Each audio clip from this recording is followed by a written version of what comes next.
Hey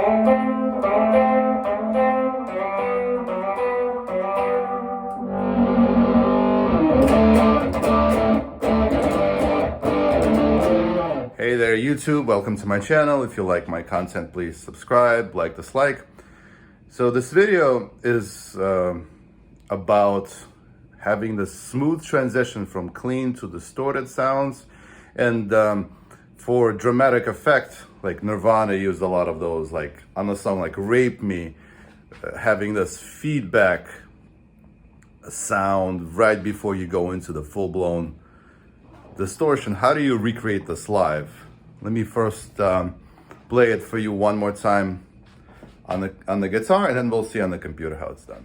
So I have this clean sound. That's what it sounds like. And then how do I transition from that to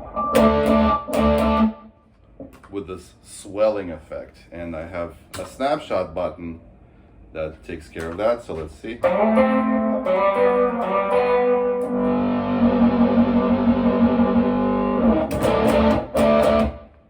Pretty cool. Let's take a look on the computer.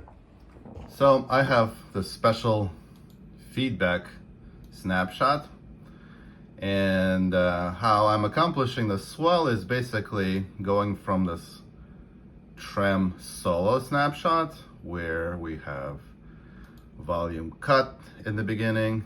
To clean up my sound, as I mentioned, I always leave the distortion on, so to clean up my sound I would need to cut the volume, the distortion pedal, Hot Springs reverb for that boink,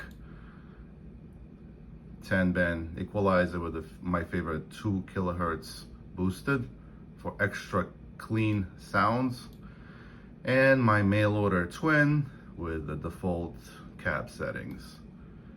And what else we have here? Oh, ping-pong delay. Cool. Now from this sound into the distortion, I have auto volume echo.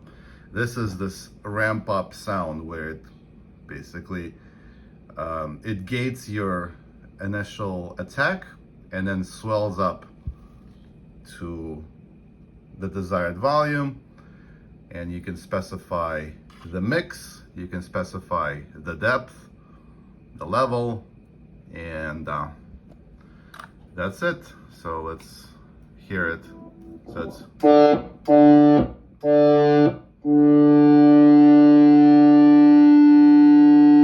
see, it comes out of nowhere.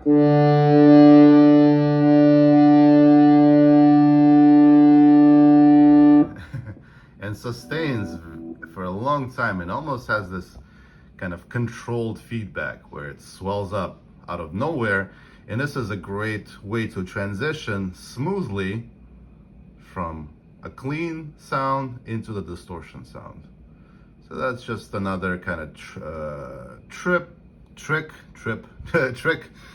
to make your live sounds more polished, more like the CD. All right, thanks for watching.